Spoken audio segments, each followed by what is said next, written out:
জীবন শুধু সেটা নয় যেটা আমরা বসে বসে ভাবি, কল্পনা করি কিংবা ভবিষ্যতের জন্য পরিকল্পনা করি। জীবন আসলে সেটাই যেটা আমরা কখনো কল্পনা করিনি, অথচ হঠাৎ করে আমাদের সঙ্গে ঘটে যায়।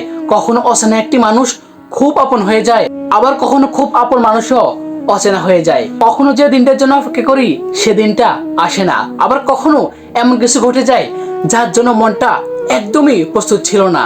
তাই জীবনকে সবসময় নিজের পরিকল্পনা দিয়ে মাফা যায় না, কারণ আমরা শুধু আগামীকালটা কল্পনা করতে পারি, কিন্তু আগামীকাল আমাদের জন্য কি লিখে রয়েছে তা জানি না। জীবন অনেকটা গল্পের মতো, কিছু অধ্যায় আমরা নিজেরা লিখি আর কিছু অধ্যায় সময় নিজে লিখে যায়।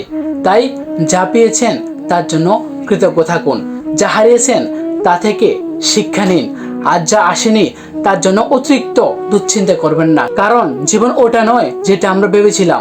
জীবন অনেক সময় সেটাই যেটা আমরা কল্পনা করি নাই, কিন্তু শেষ পর্যন্ত আমাদের সাথে ঘটে গেল।